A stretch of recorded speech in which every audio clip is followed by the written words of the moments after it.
नमस्कार विद्यार्थियों, आप सभी 11वीं क्लास के छात्र छात्रा ध्यान दें कि हमारा जो व्याकरण का टॉपिक चल रहा है इसमें हमने स्वर पढ़ लिए हैं और स्वर के बाद में व्यंजन चल रहे थे। तो ये दोनों ही स्वर व्यंजन किसमें आएंगे? वर्ण विचार में आएंगे। तो आज हमारी जो क्लास है ये बहुत ज़्यादा सीरियस क्लास है क्योंकि इसमें हमें ना सूत्रों को याद करना है और सूत्र याद करने के लिए आप जानते हो कि उसे दो तीन बार रिवाइज करना होता है। तो कल जो आपके पास मैंने नोट्स बना के वीडियो भेजे उसमें मैंने आपको 25 स्पर्श व्यंजन बताए थे और 4 उष्म बताए थे और 4 ही अंतस्थ बताए थे और शायद 4 बताए थे आपको अलग से संयुक्त स्वर, ठीक है, संयुक्त व्यंजन सॉरी। तो अब ध्यान देने की बात यह है कि कल अपन जो 5 स्पर्श व्यंजन पढ़े, अब स्पर्श व्यंजन जो है वो 25 है और 5 वर्गों में आपको बताए थे। कैवर्ग था, चवर्ग था, तैवर्ग, तैवर्ग, पैवर्ग, कै, च, टे, तै और पै, 5 वर्ग। और एक वर्ग में कितने व्यंजन आ रहे हैं? हमारे 5 आ रहे हैं। तो कितने हो गए? 25 स्पर्श व्यंजन मैंने आपको कल बताए थे, नोट्स बना के उसमें दिया था। और उसके बाद मैंने आपको अंतस्थ बताया था। अंतस्थ की बात करें तो उसमें अपना ये रिलेव था हमारा, ये रिलेव है। और उसके बाद हमारे उष्म थे, उसमें मैंने आपको बताया था कि जो हमारे सांस है वो गर्म हो जाता है, उसमें आपने स, श और स और है भी उसमें दिया गया था। तो ये 4 क्या उष्म हो जाते हैं। तो उनके बाद जो हमारा व्यंजनों का एक बचा है पोर्शन वो क्या है कि व्यंजनों का जो वर्गीकरण है, ठीक है, वो कितने भागों में मुख्यतः 2 आधारों पाते हैं। कौन कौन से आधार है? तो उच्चारण के स्थान के आधार पे, यानी उच्चारण स्थान के आधार पे, और दूसरा है कि प्रयत्न के आधार पे, यानी कि प्रयत्न वाले उस पर जो जोर आजमाइश लगती है उसकी बात करेंगे। तो पहले देखते उच्चारण स्थान के आधार पे व्यंजन कितने भागों में बांटे गए हैं। तो उच्चारण का स्थान ये सबसे स्पेशल हमारा पॉइंट बिंदु रहेगा। और देखने वाली बात इसमें कि इसमें कुछ सूत्र आएंगे और सूत्रों को हमें 2 बार पढ़ना है और सूत्र अगर याद हो जाता है तो हम यूं मानो कि हमारा उच्चारण स्थान के आधार व्यंजन हम पहचान सकते हैं, ठीक है। चलिए अब बात कर लेते हैं इसकी। तो देखिए इसमें एक बार कि उच्चारण स्थान के आधार पर सूत्र की बात करें, देखिए अपन मानते हैं इसमें थोड़ा सा आपको ध्यान रखनी होगी। वो क्या है? वो उच्चारण आपका ये रखना है आपको कि हमारा जो ये कंठ से लेके ऊपर तक के जितने भी हमारे जो अंग हैं इनमें आपको थोड़ा ध्यान रखना है कि ये कंठ होता है हमारा, ठीक है। इसमें स्वर तंत्री होती है। क्या होती है? स्वर तंत्री। तो यहाँ पे याद रख के देखना और आप कुछ बोलेंगे तो यहाँ पे कंपन होता है, स्वर तंत्री होती है। बात करते हैं इसी कंठ की बात करते हैं, ठीक है, कंठ।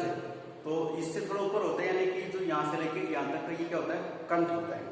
तो देखना यह है कि जब हम किसी व्यंजन का उच्चारण करते हैं उस समय क्या होता है कि स्वर तंत्री में कंपन होता है। तो वो सबसे पहले आपको स्वर कहाँ, वो व्यंजन कहाँ से बोला जा रहा है, ठीक है। तो हाथ में दे सकते हैं हम, ठीक है। और पहले बात करें तो इसमें तो उच्चारण स्थान क्या आता है? पहले सूत्र ये है, कौन सा है कि इसमें देखो ठीक से इसको ध्यान से पढ़ना हो, क्या क्या कौन कौन से इसमें अक्षर आते हैं। एको है, विसर्जनाम कंठ है। वापस सुन लीजिए, एको है, विसर्जनाम कंठ है। अब देखना ये है कि अगर ये सूत्र एक छोटा सा याद हो जाता है, 3-4 बार बोलने से याद हो जाएगा। तो अगर ये याद होगा कि मानो कि हमारे को पहले सूत्र याद होगा कि बहुत से हमारे व्यंजन आ जाएंगे। अब कौन कौन से आ जाएंगे इसमें आपको सरल करके बताया गया है। यहाँ पे आ जाएगा धातु ए आ, ठीक है, ये दोनों स्वर है। तो ए आ क्या होगा? स्वर हो गए। बात करें स्वर के साथ में कै वर्ग पूरा। अब इनकी कै जो वर्ग है पूरा, अब कै वर्ग में आप जानते हैं कि इससे कै, ख, ग, घ और अड़, ये 5 आएंगे, ठीक है। तो यहाँ पे क्या देना है कि कै वर्ग जो पूरा है वो भी और ए और आ दोनों ही, ठीक है। उसके बाद है कि है एवं विसर्ग, ये जितना भी हमारे व्यंजन हैं ये सब किसमें आ जाएंगे? ये सब के सब आ जाएंगे। इनका उच्चारण स्थान जाएगा कंठ। कारण क्या है? इनका उच्चारण स्थान हो जाएगा कंठ। अब कंठ की बात करें कि कंठ कहां पर होता है, ये ध्यान से रखना है कि एको विसर्जनाम कंठ है। तो देखिए यहाँ पे आप बोल के देखें, जैसे बात करें आ, क, ख, ग, घ, अड़, है और विसर्ग 2 इसमें आता है। तो इन सबको जब बोलते हैं तो कहाँ कंपन होता है? कंठ में होता है। तो इसका मतलब ये हो गया कि ये जो व्यंजन हमारे इनका उच्चारण स्थान इनको अलग अलग कैसे भी दे दें, किसी एग्जाम में पूछ लें कि ये इनका उच्चारण स्थान कौन सा होता है। हमें ट्रिक याद होनी चाहिए, सूत्र याद होना चाहिए। और सूत्र ये हमारे लिए एको है, विसर्जनाम कंठ। एक संस्कृत भाषा के आधार पर श्लोक बना हुआ है।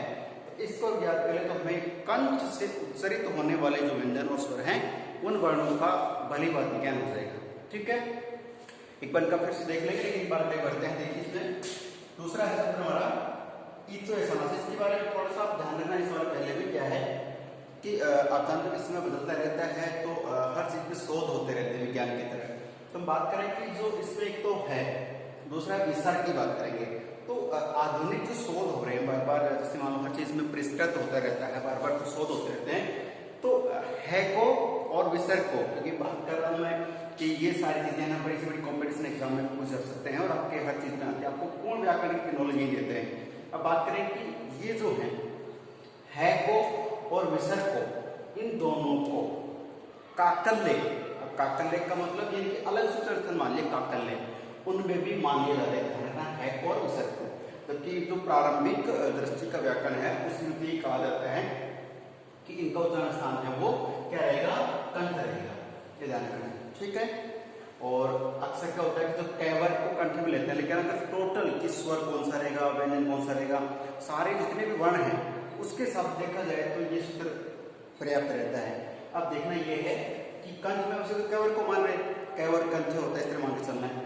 तो देखना है कि मैंने आपको नई बात ही बताई है कि जो है, एक तो है से हल वाला और एक विसर्ग है, इन दोनों को अगर शोध के आधार पर आधुनिक समय में देखा जाए और बड़ी कॉम्पिटिशन एग्जाम पूछते हैं तो इन दोनों का लक्षण क्या मान लेंगे, इनका मान काकल्य, ठीक है।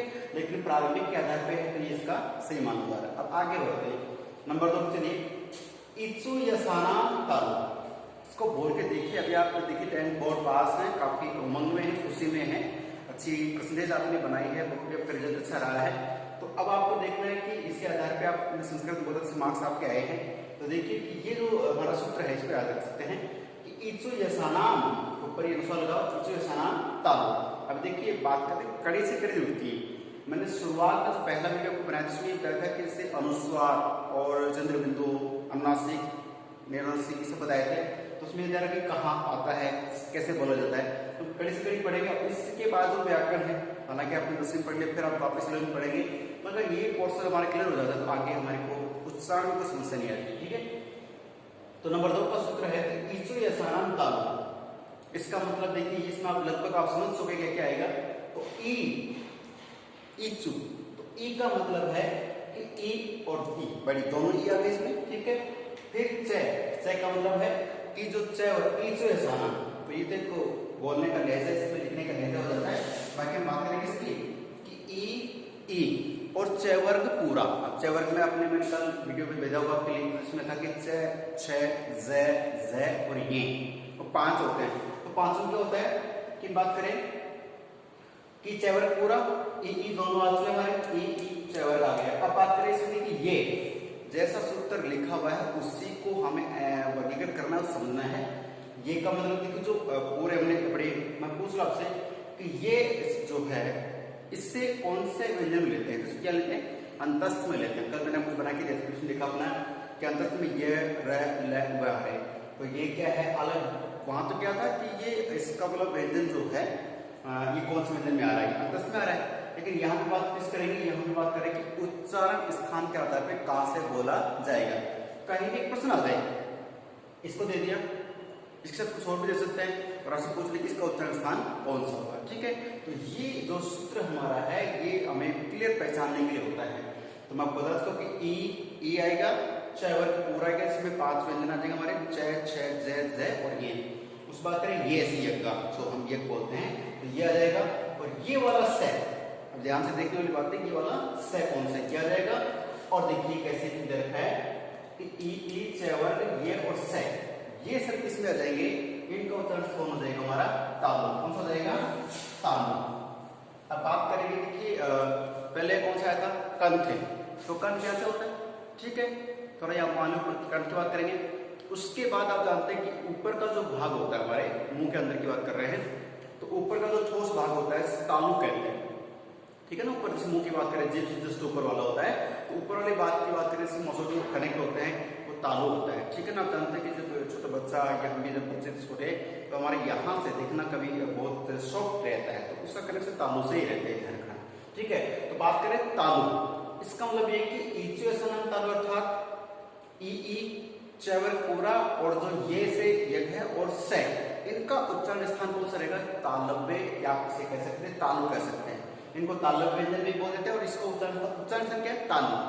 और प्रत्यय की बात करें तो तालव्य हो जाता है, ठीक है। तो तालु का मतलब तालु जब इनको बोला जाता है तो हमारी जीभ जो है वो जहां रस करती है वो उसका उच्चारण स्थान हो जाता है। तो यहाँ पे कहते हैं इच्छु ये नाम तालव्य या तालु, ठीक है। तो ये सूत्र भी आपका समझ अच्छा होगा। अब बात करेंगे नंबर 3 की। 3 पे ये इसमें दे रखा है रिटूर, ठीक है। अच्छा इसमें चीज मैं आपको बता दूं, ये लिखा हुआ है, समझा दूं मैं कि यह जो हमारा सूत्र इसमें क्या है कि ये जो सारा तालव्य हो गए यानी ई और जय वर्ग और ये और से, ये काम इनका उच्चारण स्थान क्या रहेगा? इनका रहेगा हमारे लिए तालव्य या तालु बोल सकते हैं। अब बात करें कि इसी में बात की जिससे हमारा ये न भी आ रहा है, ठीक है। इसमें देखिए आधुनिक शोध में पहले वाली बात है और दूसरी वाली कि आधुनिक शोध में न ल से, ठीक है। हालांकि ये सभी इन्हीं में कहीं ना कहीं एडजस्ट हो रहे हैं, लेकिन आधुनिक शोध में आजकल जो इनकी चल रही है उसमें क्या है? न को, ल और से इनका उच्चारण स्थान क्या कर दिया? वर्ष से, मैंने और दूसरा इनका उच्चारण स्थान बना दिया गया है, लेकिन अभी तक क्या है? सही माना जा रहा है, ठीक है। चलिए आगे देखिए, इसमें देखिए ऋतुषणाम मूर्धन्य, ये भी बोला मूर्धन्य बोला जाता है। तो बात करें ऋतुषणाम मूर्धा। अब मूर्धा क्या होता है देखने वाली बात है। देखिए हमने कंठ पहचान लिया है, तालव्य पहचान लिया है, अब बात करेंगे मूर्धा। मूर्धा आप जैसे आप इससे मसोड़ बोल सकते हैं, जैसे हमारे दांत चिपके रहते हैं उसकी बात करेंगे। और देखने वाली बात है कि मैंने कहा ना कि जीभ का जो अग्रभाग है, कंठ में क्या था? शांत मात्र। बात करें तालव्य में जीभ है वो तालु टच कर ऊपर की, ठीक है ना। आप ये ठीक इसे बोल के देख लेना, ई से ज ई, ये से, इनका उच्चारण करते तो हमारी जीभ मुड़ करके और तालु में जाके टच करती है। इसका मतलब जो ये बातें ही एज ए प्रैक्टिकली साइंस के आधार के ऊपर ये मानी जाती है, बिल्कुल प्रैक्टिकल है, ठीक है। उसके बाद हम बात करते हैं इसकी, तो इसमें भी क्या होगा? मैंने कहा कि कंठ आ चुका है पहले सूत्र में, दूसरे में तालु आ चुका है, तीसरे में क्या है? मूर्धन्य, मूर्धा। मूर्धा होता है, एक तो मुर्दा होता है जो मृत शरीर को बोलते हैं, या मूर्धा धैर्य से ध्यान रखना, ठीक है ना। क्या और इसमें मूर्धा की बात कर रहे हैं। तो मूर्धा क्या होती है कि जो हमारा दांत है, दांत ठीक ऊपर यानी कि तालु का लास्ट, इसे माने कि इस तरह से बना होता है, तालु यहाँ पर है, तालु का लास्ट वाला जो छोर है जहाँ दांत चिपके होते हैं उसे हम मूर्धा या मसोढ़ अपने भाषा में बोल सकते हैं। तो ये देखिए मसोढ़ का मतलब ये है कि जहाँ दांत चिपके रहते हैं वहां जीभ का अग्र भाग जाके टच करता है, तो वहां से उच्चारण बनता कौन सा? मूर्धन्य भी कह सकते हो और मूर्धा बोल सकते हैं, ठीक है। ऋतुषणाम मूर्धन्य ऐसे बोल जाते हैं, मूर्धा बोल सकते हैं। तो ध्यान दे कि री, तो ये री वाला आ रहा है, ठीक है ना। तो ये व्यंजन भी आ रहा है और हमारे किसमें स्वर में लिखा गया था, लेकिन संस्कृत स्वर है पूर्ण रूप से, तो री आ जाएगा। और टैवर पूरा, कैवर किस में आ रहा है? कंठ में। चैवर किस में आ रहा है? तालु में। और टैवर किस में आ रहा है? मूर्धन्य में ध्यान रखना, मैंने कल ये बोला था कै, चे, टे, ते और पैवर, ये 5 वर्ग है। तो टैवर किस में आ रहा है? मूर्धन्य में आ रहा है।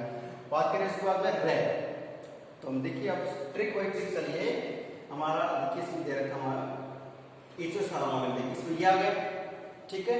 और इसमें क्या जाएगा? रे। तो ये भी जो अंतस्थ हैं, क्योंकि ये सारा मैटर किस करेगा?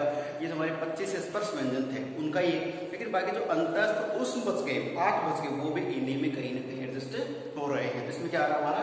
रे वर्ग भी आ रहा है, ठीक है। टे वर्ग में रे भी आ जाएगा। और ये वाला से अब देखिए इसे सर्व तालु में ये वाला से आ चुका है, ठीक है। और इससे के बाद ये वाला से आ रहा है।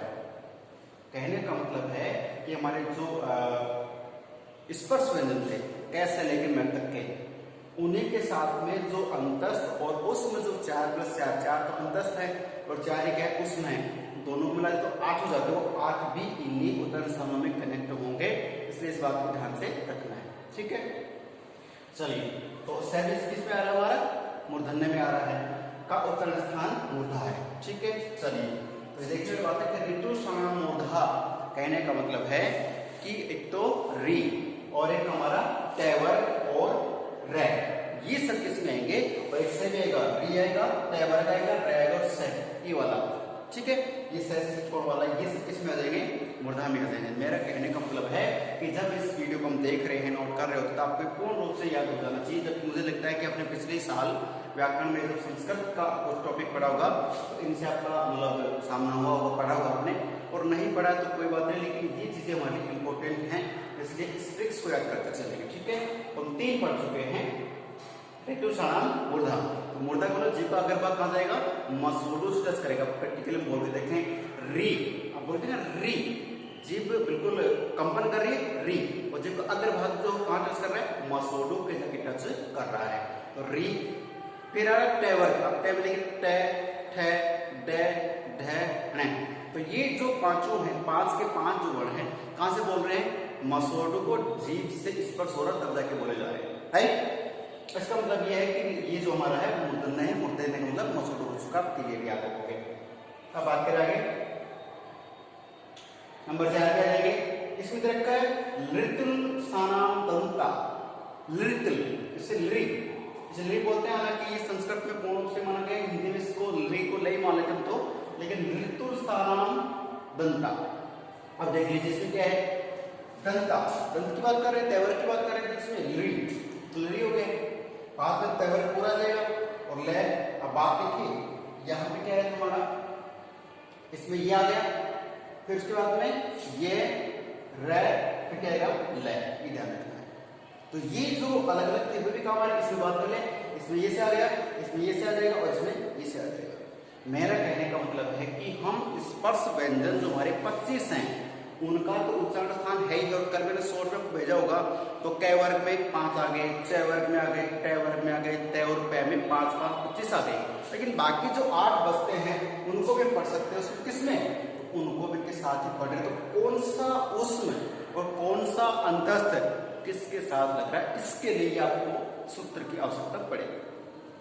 तो हम पढ़ रहे हैं इसको, नंबर 4 को ऋतु स्थान दंता, ऋ जो है ये, और इसको हमने ले मान लिया है ऋ, तैवर्ग ले तथा से, इनका उच्चारण स्थान होता है दंत। अब देखिए प्रैक्टिकली बात करेंगे तो प्रैक्टिकली समझ के देखिए, इसमें जैसे बोल के देखिए लृ, ठीक है, दंता की बात करेंगे, इसमें क्या होगा, जीव का जो अग्र भाग है वो मसोडू को नहीं दांतों को टच करेगा, बोलते हैं लृ। फिर बात करेंगे हम किसकी, तो जिसकी तैग, ते, थे, दे, धे, ने। जीव जो है दांतों के बीच में, दोनों जो मुंह के हमारे दांत है उनके बीच में आ रही है, देखिए, या कहीं ना कहीं दांतों से टच कर रही है। अगर दांतों से टच कर रही है तो क्या होगा, दंता हो जाएगा, कंठ से है तो कंठे हो जाएगा, ठीक है, और मसोडू से तो मूर्धन्य हो जाएगा। इस तरह से याद रखना है। तो कैसे देखिए इसमें, तो ऋतु स्थान दंते ले, ली, तय, तैवर पूरा तय, थे, दे, धे, ने, और ले, और ये वाला से, शब्द बोलते हैं, इस तरह से आएगा। चलिए अब बात करें लास्ट फाइनल की, इसमें 5वां जो हमारा है ये है, इसको ध्यान से करना है, उप पद्मनियानाम औष्ठो, उप पद्मनियानाम औष्ठो। अब कहने का मतलब है कि इसमें क्या क्या आएगा, तो ये देखिए हमारा 5वां वर्ग जो आपके क्लास में वो है, इसमें उ की बात कर रहे हैं, ठीक है, तो उ और उ दोनों आ चुके हैं।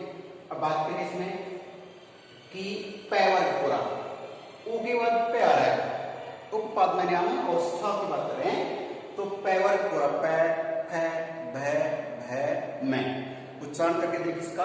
तो आप देख रहे क्लियर आवाज आ रही है कि पै वर्ग बोलने के क्या करते हैं हम लोग कि दोनों जो वर्ग जो लिप्स होते हैं, होठ होते हैं, ये अगर बंदी रखोगे तो बोल नहीं पाओगे, दोनों टच भी करेंगे तो खुलेंगे, तब जाके इसका उच्चारण होगा पै, फै, बै, भै और मैं, ठीक है। ध्यान रखना, तो इनका उच्चारण क्या हो जाएगा, उ और पै वर्ग का पूरा उच्चारण हो जाएगा हमारा लिए कौन सा, औष्ठ हो जाएगा, यानी हमारे जो लिप्स है जो होठ है इनका उच्चारण स्थान माना जाएगा। तो प्यारे छात्र छात्राओं, आप सभी 11वीं छात्र छात्रा ध्यान दें, ये जो पोर्शन हमारा बाकी भी ऐसा नहीं कि इसमें होता है, जितने भी व्यंजन हमारे हैं जो 44 की बात करें सब इसमें आ जाएंगे, लेकिन अभी तो 5 ही सूत्र में पढ़ पाएंगे, लेकिन 5 को याद करना हमारे लिए बहुत महत्वपूर्ण है और आवश्यक भी है। अब देखने वाली बात है कि हम कैसे याद कर पाते हैं और कितने याद कर पाते हैं, तो एक बार मेरे साथ पुनः आप दोहरा लीजिए कि हमारा जो बात करें व्यंजनों को 2 भागों में बांटा, उच्चारण स्थान के आधार पे और प्रयत्न के आधार पे, ठीक है। पहला पोर्शन है उच्चारण स्थान के आधार पर, तो इसमें क्या पहला ही है कि एको विसर्जन नाम कंठ है, कहने का ना ए आ, और कै वर्ग पूरा, और है और विसर्ग, ये किसमें जाएगा, कंठ। कहने इनका जब उच्चारण करोगे तो ध्वनि जो है वो कंठ से उत्पन्न होती है, इसका मतलब इनका उच्चारण हो जाएगा कंठ, ठीक है। उस बाद बात करें नंबर 2 की, तो इच्युएसानम तालवे। अब इच्युएसानम तालवे को ई और ई और च वर्ग पूरा, और ये संयुक्त की बात करें और एक से आ जाएगा, ठीक है, संकरण से, इनको ले लेंगे इसमें इच्युएसानम तालवे। तालवे को जो कंठ के बाद का हिस्सा होता है उसे तालवे जो मुड़ी हुआ करती है इस तरह से, ये अंदर की बात करें, इस तरह मुड़ा हुआ ये ऊपर का, तो ये हमारा तालव्य होता है, ठीक है। वहां आप जीभ जाके टच करती है तो हो जाएगा तालव्य। नंबर 3 की बात करें तो रेट्रोस्टार्नम मूर्धन्य, तो देखिए इसमें मूर्धन्य की बात कर रहा हूं मैं, तालु के बाद वाला जो दांतों से ठीक ऊपर का भाग है, दांत जिसमें टच करते हैं, दांत जिसमें रुके रहते हैं, उसकी बात करें तो कौन सा हमारा हो जाएगा रेट्रोस्टार्नम मूर्धन्य। तो इसमें री वर्ग आ गया, ट वर्ग आ गया, और ट वर्ग के बाद में एक तो रे आएगा और से आएगा षटकोण वाला, ठीक है ना। तो रेट्रोस्टार्नम मूर्धन्य की बात कर लेते हैं। उसके बाद बात करेंगे इसकी लिट्युरस्थानम दंते, तो इसमें क्या आ जाएगा, री आ जाएगा और ट वर्ग पूरा आ जाएगा, ले आ जाएगा, और ये जो से है सपेरा सपना वाला इससे आ जाएगा, ठीक है। और बाद में किस बात है उप पद्मानियानाम ओष्ठो, अर्थात उ और पै वर्ग पूरा है वो किसमें आ जाएगा, ओष्ठो में आ जाएगा, ओठों से बोलने वाले में आ जाएगा। तो ये जो हमारे उच्चारण स्थान के आधार पे हमने आज 5 सूत्र पढ़े हैं, 500 के 500 नंबर को याद होना चाहिए। इस वीडियो को आप रोक के ठीक से चला के देख लीजिए, नोट कर लेना, बिना लिखे हुए याद नहीं होंगे। अगर ये याद हो जाता है तो हमारे को ये मानो कि सारे व्यंजन को उच्चारण मालूम हो जाता है, किसको कैसे बोला जाता है, क्योंकि इनके बाद जो चीज आएगी वो हमारे को बहुत डिफिकल्ट, लेकिन हम ये पढ़ ले सरल हो जाएगी। तो ये एक आपसे उम्मीद है, विश्वास है कि आप ये पूरा देख चुके होंगे, सुन चुके होंगे, और आपके ये बहुत इंपॉर्टेंट रहेगा, इससे नोट कर लेना, ठीक है प्यारे बच्चों। तो मिलते हैं फिर नेक्स्ट वीडियो में, धन्यवाद, जय हिंद, जय भारत।